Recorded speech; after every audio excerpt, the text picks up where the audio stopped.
नात मौजूद है।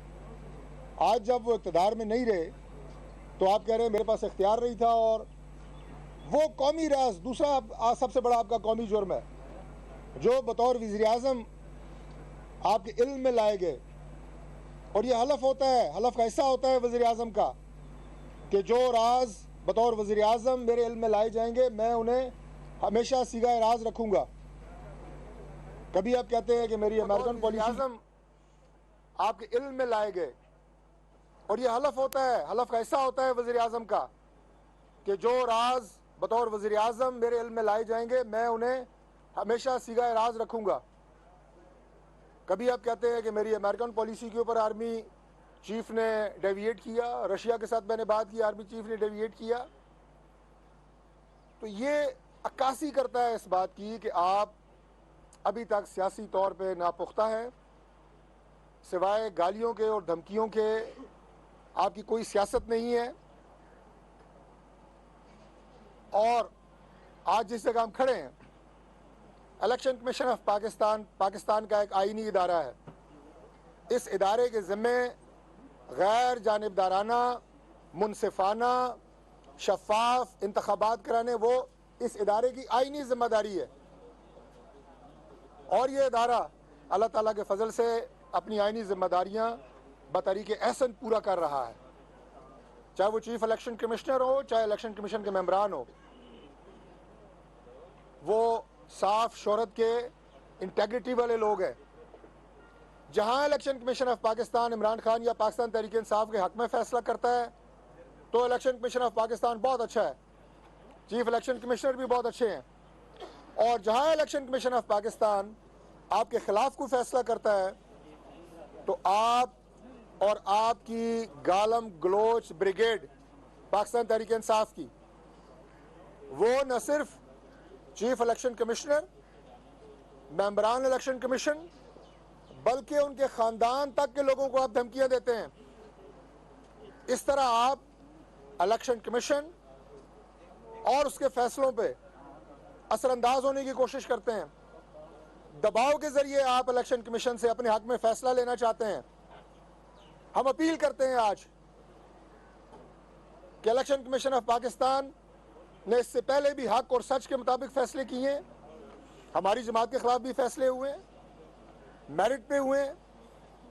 तो आज भी election commission of Pakistan merit पे फैसला करे।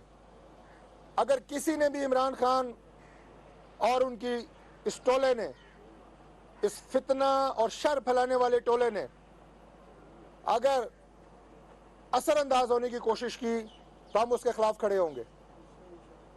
पाकिस्तान का हर मुहिब वतन शहरी उसके खिलाफ खड़ा होगा।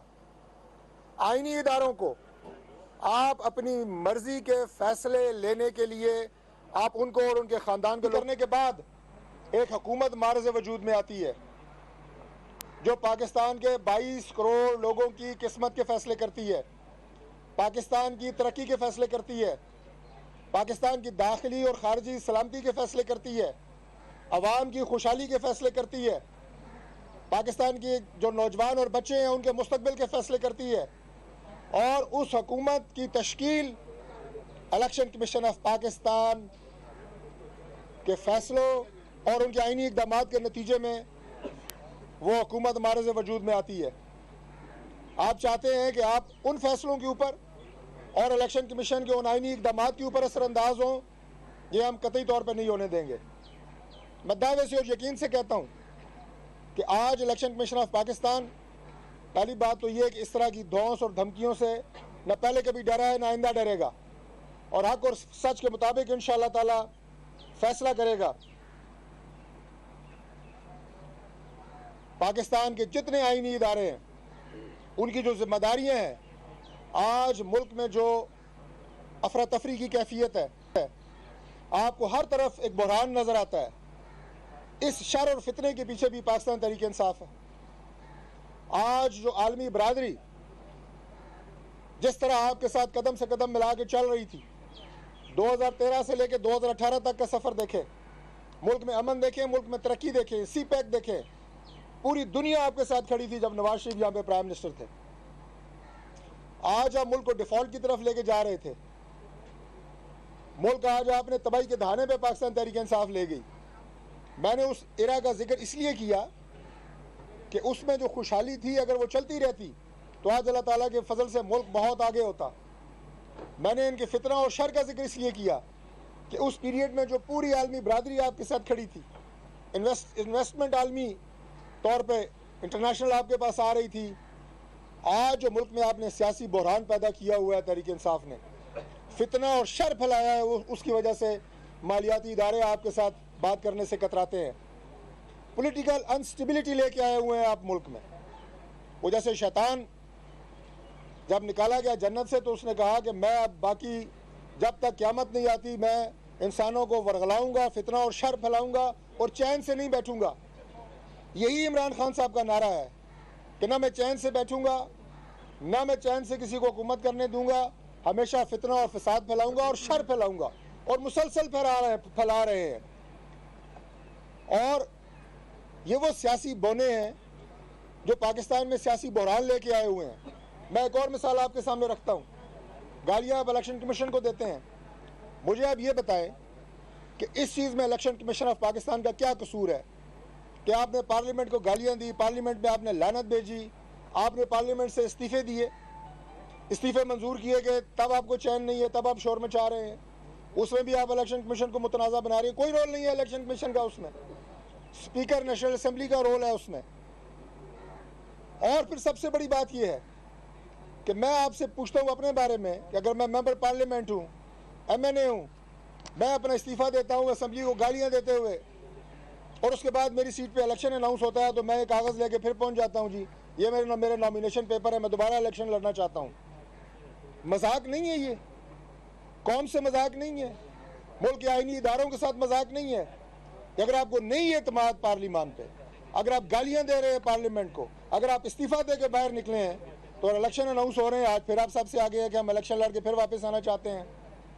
तो मैं इन सियासी बोनों को ये बात बताना चाहता हूँ कि चाहे इलेक्शन कमीशन ऑफ पाकिस्तान एक आईनी इदारा है, कॉन्स्टिट्यूशनल बॉडी है और उसकी जिम्मेदारी अपनी वो अदा कर रहा है, लेकिन मुझे ये बताएं कि आपकी सियासी नापुख्तगी और आपकी अना की तस्कीन के लिए कोई भी आईनी इदारा उसको आप इस्तेमाल नहीं कर सकते।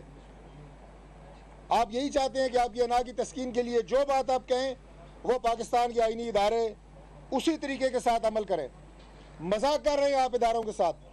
9 कौमी असम्बली की सीटों पे इलेक्शन होता है, 9 पे इमरान खान साहब कहते हैं मैं खुद लड़ूंगा, 1 आप रिटेन कर सकते हैं, इसका मतलब 8 पे दोबारा इलेक्शन होगा 60 दिन के अंदर।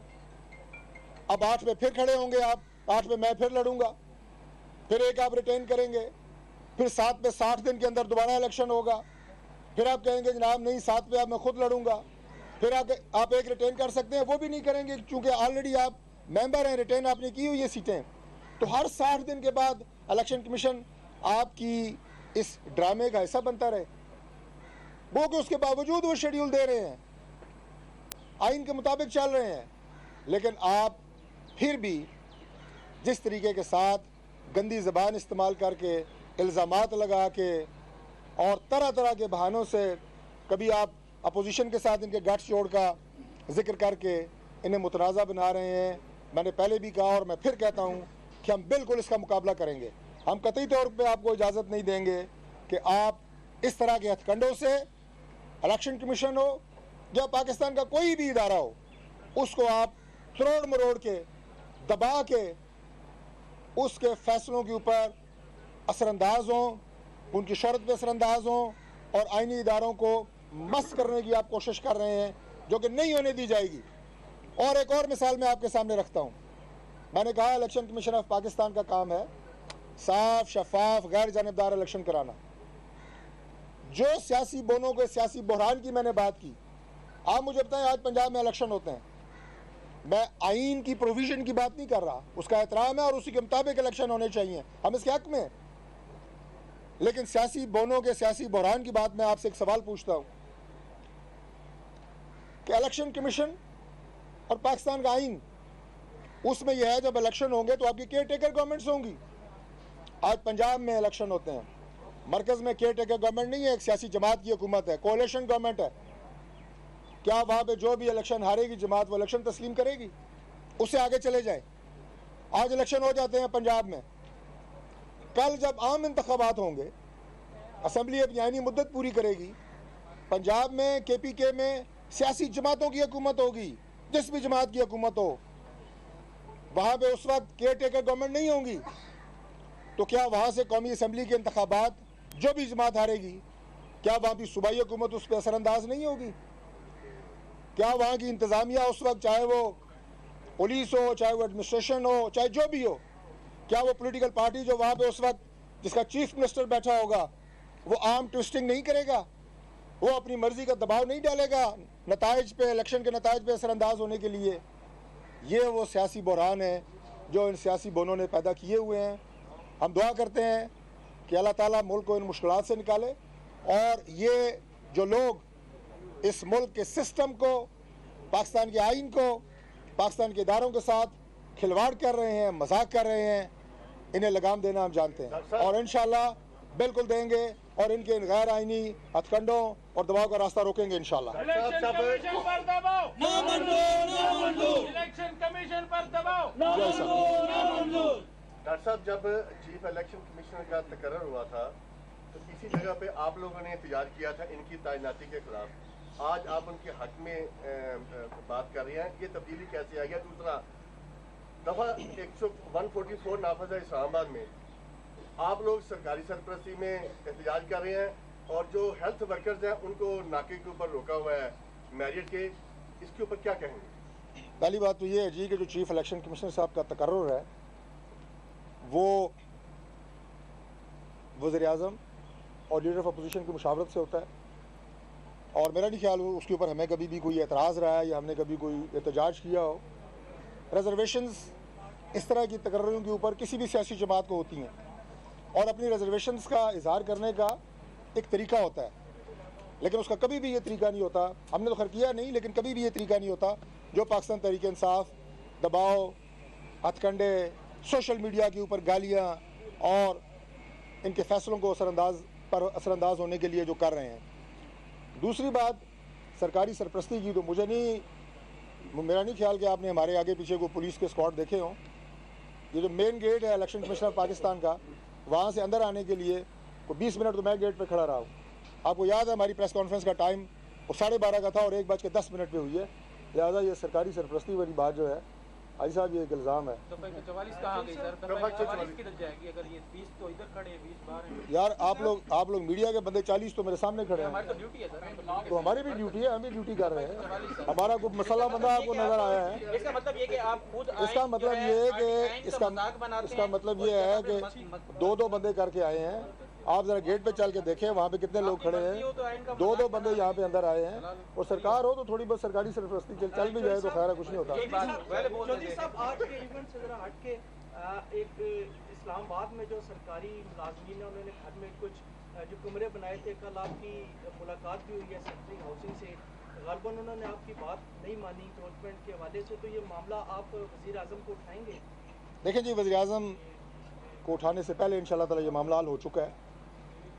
इस्लामाबाद में जो सरकारी मुलाजमीन हैं वो जिन बिल्डिंग्स में रिहाइश पजीर हैं, ज़ाहिर है वो सरकारी बिल्डिंग्स हैं और उनकी कई कैटेगरीज़ हैं। कैटेगरी ए से शुरू होती हैं, बी, सी और ऊपर तक वो क्वार्टर से लेकर उसके बाद घरों तक वो मामलात जाते हैं। नाजायज़ तजावज़ात के हक़ में कोई भी नहीं है, लेकिन सेक्रेटरी हाउसिंग से मेरी एक मुलाकात हुई जिसमें हमारे इस्लामाबाद के मुख्तलिफ़ रिप्रेजेंटेटिव्स वो मेरे साथ मौजूद थे। मैंने सेक्रेटरी साहब को, चूँकि स्टेट डिपार्टमेंट जो है, स्टेट ऑफिस वो इन तजावज़ात के हवाले से कार्रवाइयाँ कर रहा है, मैंने सारी सूरत हाल उनके सामने रखी और मैंने उन्हें ये बताया कि इस वक्त जहाँ जहाँ पे तामीरात हैं आप पहले उनका मुकम्मल सर्वे कराएँ, लोगों को आप पूछें, नोटिस दें, और सबसे बड़ी बात यह है कि जो ग्रेड 1, 2, 3, 4 के मुलाजमीन हैं जिन पे जो मामलात ज़िंदगी हैं वो आगे बहुत तंग हैं, इसमें कोई शक नहीं है। और मैं अपनी हुकूमत की तरफ से कहता हूँ कि जब हमारी हुकूमत अप्रैल 2022 में आई और 4 साल इमरान खान साहब की हुकूमत के सताए हुए लोग समझते थे कि शायद 4 हफ्ते में या 4 महीने में मामलात बिल्कुल ठीक हो जाएंगे, लेकिन अभी भी हम स्ट्रगल कर रहे हैं पाकिस्तान के हालात काबू करने में और लोगों को वो रिलीफ नहीं दे सके जो लोग एक्सपेक्ट कर रहे थे हमसे कि 4 महीनों में आ जाएगा, और उस तनाजुर में फौरी तौर पे उनके ख़िलाफ़ कार्रवाइयाँ करना, उनके घरों को तोड़ना हम इसके हक़ में नहीं है, और इंशाअल्लाह ताला इसको रोका जाएगा।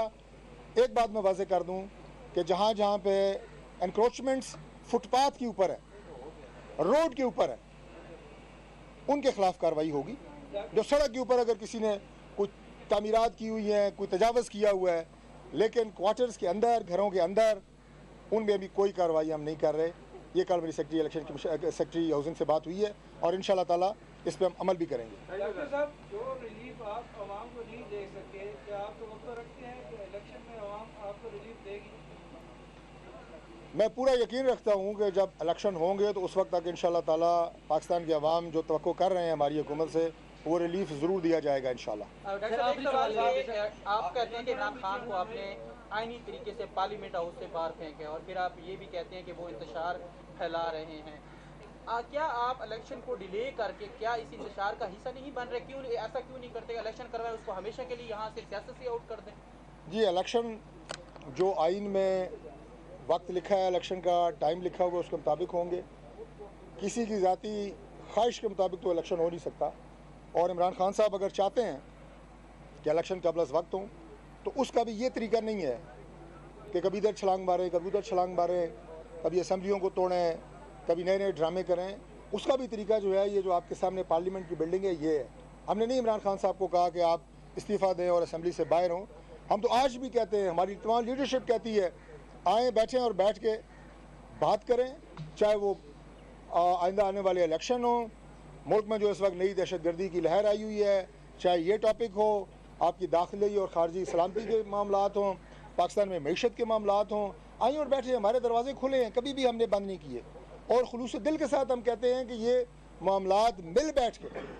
आप मुझे ये बताएं कि जब खुदा न खास्ता किसी घर में आग लगी हो, तो घर के जो अफराद होते हैं उसमें रहने वाले, वो सबसे पहले आग बुझाते हैं या सबसे पहले एक दूसरे को गालियाँ देते हैं कि तेरी वजह से लगी या तेरी वजह से लगी? नहीं, हर एक कोशिश करता है कि पहले आग बुझाई जाए, घर को बचाया जाए, उसके बाद देखा जाए कि ये क्यों आग लगी है।